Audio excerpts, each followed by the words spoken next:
ఇవేవి నీ స్వరూపం కాదు, ఇంద్రియాలు నువ్వు కాదు. ఇది శంకరాచార్యులు వారు దక్షిణామూర్తి స్తోత్రం చెప్పేది. నానాఛిద్రఘటోదర స్థిత మహాదీప ప్రభాభాస్వరం జ్ఞానం యస్యతు చక్షురాదికరణ ద్వారా బహిస్పందతే జానామీతి తమేవ భాంతమనుభాత్యే తత్సమస్తం జగత్ తస్మై శ్రీ గురుమూర్తయే నమగిదం శ్రీ దక్షిణామూర్తయే. ఎంత గొప్ప ఉదాహరణ అండి నిజంగా. ఒక కుండ తీసుకొచ్చి దానికి కన్నాలు పెట్టి అందులో ఒక దీపం పెడితే 9 రంధ్రములలోంచి కాంతి ప్రసరిస్తోంది. ఇప్పుడు ఆ కాంతి కుండదా దీపందా? కుండది కాదు, దీపం. దీపం ఉంది కాబట్టి ప్రసరిస్తోంది. ఈ కన్ను చూస్తోంది అంటే కన్నా చూస్తున్నది? ఒక్క విషయం జాగ్రత్తగా గుర్తుపెట్టుకోవాలి. కన్ను చూస్తోందని మనం అనుకున్నది నిజమైతే కన్ను చూడనప్పుడు కన్ను చూడటం లేదని గుర్తిస్తున్నది కూడా అవుతుంది లోపల. మీరు ఈ కంటితో నేను చూస్తున్నాను, ఈ కంటితో నేను చూస్తున్నాను అంటారు. ఇవాళ నా పుట్టినరోజే ఈ చేతితో కుంకుడికాయ పులిసిపోయి అన్నాను అనుకోండి. ఓ పక్క మీకు చక్కెర పొంగలి చెయ్యాలి, కుంకుడికాయ పులుసు పోయాలి, పిల్లకి క్యారేజీ పెట్టాలి. సరే పట్టందరి పుసుక్కని పోసింది అనుకోండి, కళ్ళల్లోకి దిగింది అనుకోండి. ఆ తర్వాత బయటకు వచ్చి ఆ కళ్ళు తుడుచుకుని ఏమీ కనపడక పుసులు కట్టి ఆ సంధ్యావందనం దగ్గరికి వచ్చి ఓం కేశవాయ స్వాహ అంటే నీళ్లు పోసుకోలేడు. నానా అల్లరి పడుతున్నాడు అనుకోండి. పడుతుంటే ఈ కళ్ళు సరిగ్గా చూడలేకపోతున్నాయని గుర్తిస్తున్నది కూడా ఒకటి ఉందా లోపల? కన్ను చూసినప్పుడు కంటి చేత ఇది చూస్తున్నానని గుర్తించిన వాడు ఎలా ఉన్నాడో, కన్ను చూడనప్పుడు కన్ను చూడటం లేదని చెప్తున్నవాడు కూడా ఉన్నాడు. చెవి వినపట్టం లేదనుకోండి, ఈ చెవికి ఏదో అయింది, చెవి వినపట్టం లేదు సరిగ్గా అని చెప్తున్నవాడు కూడా లోపల ఉన్నాడు. ఈ ముక్కు వాసన తెలియట్లేదు అనుకోండి, ఈ ముక్కుతో చూసినప్పుడు తెలుసుకున్నవాడు ముక్కు చూడటం లేదని తెలుసుకున్నవాడు కూడా లోపల ఉన్నాడు. కాబట్టి ముక్కు నువ్వు కాదు, ఈ లోపల ఉన్న దీపము నువ్వు. ఇది ఆత్మ. ఇది ఏం చేస్తుంది? ఇది స్ఫురత్, ఇది జ్ఞానము. ఇది తెలుసుకుంటూ ఉంటుంది సమస్తాన్ని. ఇది ఒకనాడు ఉండేది కాదు, ఒకనాడు పోయేది కాదు, అది ఎప్పుడూ ఉంటుంది. అది ఏం చేసింది? ఇందులోకి ప్రవేశించింది. బ్యాటరీ ఏం చేసింది? టేప్ రికార్డర్ లో వేశారు, పాటలు పాడించింది. టార్చ్ లైట్ లో వేశారు, దీపం కింద వెలిగింది. కానీ అంత మాత్రం చేత బ్యాటరీ టార్చ్ లైటా, బ్యాటరీ టేప్ రికార్డరా? బ్యాటరీ రెండూ కాదు. బ్యాటరీ టేప్ రికార్డర్ చేత పాడించినది, బ్యాటరీ లైట్ని వెలిగించినది. అలా లోపల ఉండి ఈ శరీరమును ఆత్మ ధరించినది. అది నువ్వు. చిత్రం ఏమిటంటే అది విడిచిపెట్టేసి నువ్వు కాని దాన్ని నువ్వు పట్టుకుంటున్నావు. దీనికి కారణం అజ్ఞానము. అజ్ఞానము చేత నువ్వు కాని ఇంద్రియాల్ని నువ్వు పట్టుకుంటున్నావు, నువ్వు కాని మనస్సుని నువ్వు పట్టుకుంటున్నావు, నువ్వు కాని శరీరాన్ని నువ్వు పట్టుకుంటున్నావు. నువ్వైన ఆత్మని నువ్వు విడిచిపెట్టేశావు. విడిచిపెట్టేసిన ఇవన్నీ చెప్పేస్తున్నాయి, అవస్థలు మారిపోతున్నాయి శరీరానికి. బాల్యాదిశ్యపి జాగ్రత్తాదిషు తథా సర్వాస్వరస్తాస్యపి వ్యావృత్తాస్వనువర్తమానమహమిత్యంత స్ఫురంతం సదా స్వాత్మానం ప్రకటీకరోతి భజతాం యో ముద్రయా భద్రయా. శంకరులు అంటారు, బాల్యావస్థలో కూడా అది ఉంది లోపల. నువ్వు బాలుడిగా ఉన్నావు, నువ్వు చదువుకుంటున్నావు అని తెలుసుకుంది. యవ్వనంలో ఉన్నప్పుడు నీకు యవ్వనం వచ్చింది, నీకు వివాహానికి సంబంధించిన వయస్సు వచ్చింది అని తెలుసుకుంది. నీకు వృద్ధాప్యం వచ్చినప్పుడు ఇది కుమారుల శరీరం తిరగట్లేదు, దీనికి మోకాళ్ళ నొప్పులు వచ్చాయి, దీనికి కళ్ళు కనపడడం మానేసి అద్దాలు పెట్టవలసి వచ్చింది, దీనికి క్యాటరాక్ట్ వచ్చింది అని తెలుసుకుంటోంది. ఇది నువ్వైతే ఇది ఎలా తెలుసుకుంటుంది? దీనిలో వస్తున్న మార్పులను వేరొకటి చూస్తోంది లోపల ఉండి. అది సాక్షి మాత్రంగా ఉంటుంది, అది తాదాత్మ్యత చెందట్లేదు. ఇది చిన్నప్పుడు ఉన్నప్పుడు కూడా ఇది నేను అంది, ఇది పెద్దదైతే ఇది పెద్దదైంది అని తెలుసుకుంది. ఇది దీనికో ఉద్యోగం వచ్చింది, ఇప్పుడు నేను ఒక ఉద్యోగస్తుడిని, కొంచెం గౌరవంగా ఉండాలి, అంతేగాని పిల్లలతో గోళీకాయలు ఆడకూడదని తెలుసుకుంది. వృద్ధుడైపోయాడు, అబ్బో ఇప్పుడు నేను ఎక్కడ తిరుమల అవి వెళ్ళగలనండి, పెద్దవాడిని అయిపోయాను అంటాడు. అందుకని ఏమైంది? తన వృద్ధాప్యాన్ని పొందాడని తెలుసుకుంటున్నాడు. ఇది తెలుసుకుంటున్నది ఏదో అది నువ్వు. తెలుసుకోబడుతున్నది తెలుసుకుంటున్న దాని చేత ధరింపబడింది. పొరపాటు ఎక్కడ జరుగుతోందంటే తెలుసుకుంటున్నది నువ్వైతే దాన్ని వదిలేశావు, తెలుసుకోబడుతున్నది నువ్వు కాని దాన్ని నువ్వు పట్టుకుంటున్నావు. పట్టుకుంటుంటే ఇది చెప్పేస్తోంది, ఇది నేను కాదయ్యా, నేను వెళ్ళిపోతాను, నేను ఉండను, నాకు ఒక లక్షణం ఉంది, నేను ప్రకృతి వికారాన్ని, నేను అన్న వికారాన్ని. శాస్త్రం అంతే మాట్లాడింది. శరీరము అంటే వేదాంతం ఏం చెప్పిందో తెలుసా అండి? అన్న వికారము అని చెప్పింది. రోజు తిన్న పప్పన్నం, రోజు తిన్న కూరన్నం, రోజు తిన్న పచ్చడన్నం, రోజు తిన్న మజ్జిగ అన్నం, కాళ్ళు చేతులు గోళ్ళు వెంట్రుకలు అవి కూర్చున్నాయి. ఆఖరికి అన్నమే తినేస్తుంది. మళ్ళీ అన్నం అంటే రెండు అర్థాలు, మన చేత తినబడునది మనని తినునది. అదే రుద్రాధ్యాయంలో ద్రాపే అంధస్పతే దరిద్రం నీలలోహిత ఏషాం పురుషాణామేపా మోరోమా ఏషాం కించనా మమత్తని అడుగుతారు. అది తినేస్తుంది. ఎలా? ఓనాడు డాక్టర్ గారు చెప్తారు, అయ్యా మీరు ఇంకా కొవ్వు పదార్థాలు కొంచెం తగ్గించకపోతే బ్లాక్స్ వస్తున్నాయి అంటాడు. ఇంకా ఉత్సాహపడిపోతే కేర్ ఇంటెన్సివ్ కేర్ యూనిట్ రెడీగా ఉంటుంది. ఆ తరువాత కూడా లక్ష్య పెట్టకపోతే ఊర్ధ్వలోకాలు ఉంటాయి. అందుచేత తన చేత తినబడుతున్నది తనని తినడం ప్రారంభిస్తుంది. మీరు షుగర్ తినకూడదండి, మీకు డయాబెటీస్ వచ్చిందంటాడు. కొత్త చింత చిగురు వచ్చింది, దీని అసాధ్యం కూడా పోపెట్టుకు తింటే గుమగుమలాడిపోతూ 3 వాటాల వాళ్ళకి వినపడి వాసన వచ్చేది మా పిన్ని గారు వంట చేస్తుంటే అంటాడు. ఇప్పుడు నువ్వు చింత చిగురులు అవి తింటే బీపీ షూటప్ అయిపోతుంది, 1,00,000 వేసుకోవాలి నువ్వు అంటాడు డాక్టర్. అక్కడతో అది పోతుంది. ఏమైంది? తన చేత తినబడుతున్నది తనని తినడం ప్రారంభించింది. ఆ అన్న వికారమైన శరీరము అన్నము చేత తినబడి పృథివీలోకి వెళ్ళిపోతుంది. ఇందులో ఉన్న పంచభూతములు పంచభూతములలోకి వెళ్ళిపోతాయి. ఇది ఒక పెద్ద ప్రాసెస్. అందుకని ఆయన ఏం చేస్తారు? దక్షిణామూర్తి దక్షిణాన్ని చూస్తారు. రామకృష్ణ పరమహంస దీన్ని దర్శనం చేశారు. మీకు ఏదైనా ఓవర్ బ్రిడ్జ్ మీద నిలబడి బాగా రద్దీగా ఉన్న విజయవాడ రైల్వే స్టేషన్ లో ఆ పైన నిలబడి చూస్తున్నారనుకోండి, విశాఖపట్నంలోనో విజయవాడలోనో రైళ్లన్నీ వచ్చేస్తుంటాయి, వచ్చేస్తుంటాయి, వెళ్ళిపోతుంటాయి. అలా ఈ ప్రాణులన్నీ దక్షిణ దిక్కు వెళ్ళిపోతుంటాయి. శ్మశానాలన్నీ దక్షిణ దిక్కునే కదండి. అందుకని అదొక పెద్ద ప్రాసెసింగ్ సెంటర్. శ్మశానం అంటే సామాన్యం కాదండి. షుగర్ ఫ్యాక్టరీలోకి తీసుకెళ్లి చెరుకు కర్రలు పారేశారనుకోండి, ముందు రసం తీసేస్తుంది, తర్వాత వడగొట్టేస్తుంది, తర్వాత ఘనీభవించేస్తుంది, తర్వాత ముక్కలు కొట్టేస్తుంది, బస్తాల్లో వేసేస్తుంది, మిషన్ కుట్టేస్తుంది, చెయ్యిని తీసుకెళ్లి లారీలో పారేస్తుంది, లారీ పట్టుకుపోతుంది. అలా శ్మశానం అనేటటువంటిది ఒక పెద్ద కన్వర్షన్ సెంటర్. అది ఏం చేస్తుందంటే శరీరంలో పంచభూతాలు ఉంటాయి. ఈ పంచభూతాలతో ఉన్న శరీరాన్ని అక్కడికి తీసుకెళ్లి పెడితే ఇందులో ఉన్న పృథివిని పృథివిలోకి పంపించేస్తుంది, వాయువుని వాయువులోకి పంపించేస్తుంది, అగ్నిని అగ్నిలోకి పంపించేస్తుంది, జలాన్ని జలంలోకి పంపించేస్తుంది.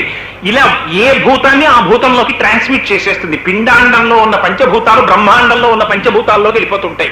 పెద్ద కన్వర్షన్ సెంటర్, అందులో వెళ్ళిపోతుంటాయి. అలా వెళ్ళిపోయేది ఇది. దీన్ని పట్టు కూర్చున్న వాళ్ళందరూ అటువైపు వెళ్ళిపోతుంటారు. అందుకని అటువైపుకి మేము వెళ్ళాము, మాకు ఆ శోకమోహాలతోటి జరామరణాలతోటి మాకు అక్కర్లేదు, ఇక మేము తిరిగి రాని స్థితిని పొందుతాం, మేము మళ్ళీ మళ్ళీ ఇంకొకసారి అక్కడికి వెళ్ళవలసిన అవసరం నాకు లేదు, ఇదే తుద జన్మ, ఇక ఈసారే కట్టె శ్మశానానికి ఎడుతుంది, వేరొకసారి నాకు అమ్మ కడుపులో నేను పడుకోను అన్నవాడు దక్షిణామూర్తి స్తోత్రం విని ఉత్తరముఖం చూస్తాడు. దక్షిణామూర్తి అంటే దక్షిణ అంటే సామర్థ్యం, అమూర్తి అంటే రూపం లేనివాడు. ఆత్మకి రూపం లేదు, అమూర్తి అయి అపారమైన శక్తివంతుడైన వాడు, దక్షిణ దిక్కుని చూస్తున్నవాడు. అంటే గురువు మరణమునకు భయపడడు. ఎందుకని? జ్ఞానం ఉన్నవాడు కాబట్టి. మరణం దీనికొంది నాకు లేదంటాడు. రమణులు ఎప్పుడైనా భయపడ్డారా మరణం గురించి? ఎందుకని? నేను మరణించడమే, నాకు మరణించడానికి నాకు మరణం ఎక్కడుంది, నేను ఆత్మని, నేను శరీరం కాదనేవారు. మిగిలిన వాళ్ళందరే అంటారు, అమ్మ బాబోయ్ దక్షిణ దిక్కుకి తిరిగి సంధ్యావందనంలో తప్పవాడు ఫోటోకి దండం పెట్టాడు. అక్కడ యమధర్మరాజు గారు ఉంటారు దక్షిణ దిక్కున. అయ్యో పాపం వీడు రోజు దండం పెడుతున్నారని ఆయన కటాక్షిస్తే ఏం చేస్తారు? ఆయన వచ్చారనుకోండి, రోజు దండం పెడుతున్నా వచ్చేసాను అన్నారు అనుకోండి, మహాప్రభువు నేరకపోయి పెట్టానంటారు కానీ పెడతాడా? వెళ్ళడు. అందుకని దక్షిణ దిక్కుకి తిరిగి నమస్కారం, దక్షిణ దిక్కుకు వెళ్ళాలన్న ఉత్సాహం లేకపోతే, మళ్ళీ మళ్ళీ పుట్టాలన్న కోరిక లేకపోతే, జనన మరణములయందు భయము లేనటువంటి గురువు జ్ఞానమూర్తి కనుక దక్షిణ దిక్కుని చూస్తూ కూర్చున్నాడు. ఆయన దగ్గర జ్ఞానాన్ని పొంది తిరిగి మళ్లీ రావలసిన అవసరాన్ని మేము పొందాలన్న వాళ్ళు గురువు గారికి అభిముఖంగా కూర్చుంటే ఉత్తరాన్ని చూస్తారు. ఉత్తరాన్నే ఉంది, కైలాసం ఉంది. కైలాసం మీద ఎవరున్నారు? పరమశివుడు ఉన్నాడు. పరమశివుడి జూటం నుంచి ఏమొచ్చింది? గంగ వచ్చింది. గంగ ఏం చేస్తుంది? జ్ఞానగంగ. జ్ఞానగంగ వస్తే ఏమవుతుంది? మరణ భయం పోతుంది. అందుకు నీ దిక్కు చూస్తారు, ఉత్తర దిక్కుని చూస్తారు. ఉత్తర దిక్కు ఉత్తమ దిక్కు. ఉత్తర దిక్కుని చూస్తే ఏమవుతుంది? నామరూపాత్మకమైన జగత్తునందుండేటటువంటి భ్రాంతి భయము పోతాయి. అందుకని దక్షిణామూర్తి దక్షిణాన్ని చూస్తే శిష్యులు ఉత్తరాన్ని చూస్తారు. చూస్తే ఆయన ఏం చేశారు? ఆత్మస్వరూపం ఇది అని నోటితో చెప్తే ఏమైంది? ఇప్పుడు లోపల ఆత్మచేత ప్రభావితమైనటువంటి మనస్సు కొన్ని మాటలను నాలిక మీదకి తీసుకొస్తే, నాలుక ఉచ్చరిస్తే అది మాటగా పైకొచ్చింది. ఆ మాట మళ్ళీ చెవిలోకి వెళ్ళింది, ఇంద్రియం దగ్గరికి వెళ్ళింది. ఇంద్రియం మనస్సు దగ్గరికి పెట్టాలి. ఈ ఇంద్రియాలు మనస్సు దేని వల్ల ప్రకాశిస్తున్నాయి? ఆత్మ వల్ల ప్రకాశిస్తున్నాయి. ఆత్మ వల్ల ప్రకాశించేటటువంటి ఇంద్రియాలు ఆత్మని తెలుసుకోగలవా? తెలుసుకోలేవు. ఇవి అందులోకి వెళ్తాయి తప్ప నదులు సముద్రంలోకి వెళ్తాయి తప్ప సముద్రం లేచి వచ్చి నదుల్లోకి వచ్చిందనుకోండి ప్రళయం వస్తుంది. చలీలి కట్ట సముద్రం దాటదు. ఆత్మ ఎప్పుడూ సాక్షీభూతంగా ఉండిపోతుంది. అందులోకి వెళ్ళిపోతాయి. ఇందులోకి వెళ్ళి ప్రవేశించేవి దాన్ని ఎలా తెలుసుకుంటాయి? తెలుసుకోలేవు. అందుకని దీన్ని నోటితో చెప్పడం ఎలా కుదురుతుంది? నోటితో చెప్పకూడదు. కాబట్టి ఏం చెయ్యాలి? ముద్ర బట్టి చెప్పాలి. ఎలా చెప్పాలి? స్వప్నము, జాగృత్, సుషుప్తి 3 అవస్థల్లో తిరుగుతున్నవాడు వీడు. ఇప్పటి వరకు జీవుడు జీవుడు జీవుడని భయభ్రాంతుడవై నేను జీవుణ్ణి, నాకు ఆకలి దప్పకులున్నాయి, నాకు శోకమోహాలున్నాయి, నాకు జరామరణాలున్నాయి అని భయపడుతూ ఇలా చూపిస్తూ అది జగత్, ఇది నేను, అది వేరు, ఇది వేరు అని చెప్తున్నటువంటి ఈ స్వప్న జాగ్రత్త సుషుప్తులను అనుభవిస్తున్నవాడు, సప్త రజస్తమో గుణములను అనుభవిస్తున్నవాడు, ఈ 3ంటిని అనుభవిస్తున్నటువంటి జీవుడు తాను పరమాత్మని అని తెలుసుకుంటే ఈ స్వప్నములకు, ఈ జాగ్రత్తకు, ఈ సుషుప్తికి తాను సాక్షి మాత్రం అయిపోతాడు. అప్పుడు ఏమైపోయాడు? జీవుడు బ్రహ్మమైపోయాడు. బ్రహ్మమైపోతే జీవ బ్రహ్మైక్య సిద్ధి కలిగింది. ఇది పూర్ణమిదం పూర్ణమేవావశిష్యతే. ఇది పూర్ణమైనటువంటి జ్ఞానం. ఇప్పుడు ఏమయ్యాడు? జీవుడు లేడు, వంగిపోయి బ్రహ్మములో కలిసిపోయాడు. ఇది జీవ బ్రహ్మైక్య సిద్ధి అన్నారు. ఇది ఉపాసన అన్నారు. ఇలా కలిగితే తాను సాక్షిగా ఉంటాడు. తను సాక్షిగా ఉంటే ఏమవుతుంది? మనస్సుకి తాను సాక్షి. మనస్సు ఏం చేస్తుంది? ఇది సుఖం అంటుంది, ఓహో సుఖమా అంటాడు. ఇది దుఃఖం అంటుంది, దుఃఖమా అంటాడంటే తను నిర్లిప్తం. ఏకాకి నిస్పృహ శాంత చింతాసూయా వివర్జిత బాల్య భావేన యో భాతి బ్రహ్మజ్ఞానీ స ఉచ్యతే అన్నారు గురుగీతలు. ఆయన ఏకాకి, ఆయన ఏమి లేదు, ఈ ప్రపంచం అంతా ఆయనకి కనపడదు, ఈ సూపర్ ఇంపోజిషన్ లేదు. జ్ఞాననేత్రం చేత దేన్ని చూస్తుంటాడు అంటే ఏమండి మరి అంతా బ్రహ్మం అన్నారు కదా, అంతా బ్రహ్మమైనప్పుడు గోడా బ్రహ్మం నేను బ్రహ్మం గోడని గుద్దుకుంటే ఏమవుతుందండి? వితర్కం. జ్ఞాననేత్రం చేత తిరస్కరిస్తారు. ఇదే దంతి దారు అన్నారు శంకరాచార్యులు వారు. తండ్రి ఇంట్లో ఉన్నాడు, కొడుకు ఒక ఏనుగుని పట్టుకొచ్చాడు పరిగెత్తుకుంటూ. నాన్నగారు ఏనుగుని పట్టుకొచ్చానన్నాడు. తండ్రి అన్నాడు అది దారు అన్నాడు. అది కొయ్యరా అన్నాడు. కొడుకు అన్నాడు కాదు అది దంతి అన్నాడు. దంతి అంటే ఏనుగు. ఇది ఏనుగండి అన్నాడు. ఎందుకన్నాడు? నామము చేత రూపము చేత తాదాత్మ్యత చెందాడు. అచ్చు ఏనుగులా మలిచారు దాన్ని చూసి ఏనుగు అంటున్నాడు. కానీ అది ఏనుగు కాదు. ఏనుగుగా కనపడుతున్నటువంటి దాని లోపల ఉన్నది కొయ్యని జ్ఞాననేత్రం చేత చూస్తున్నాడు తండ్రి. అంతేగాని ఇది కొయ్యే ఏనుగు కాదన్నాడు అనుకోండి, చూసిన వాళ్ళందరూ పిచ్చాడి అని అంటాడు. అందుకని జ్ఞాననేత్రం చేత ఇది నామము చేత రూపము చేత దంతి తప్ప ఇది దారు అని తెలుసుకుంటాడు. జ్ఞానము చేత ఇది బ్రహ్మమని తెలుసుకుంటాడు.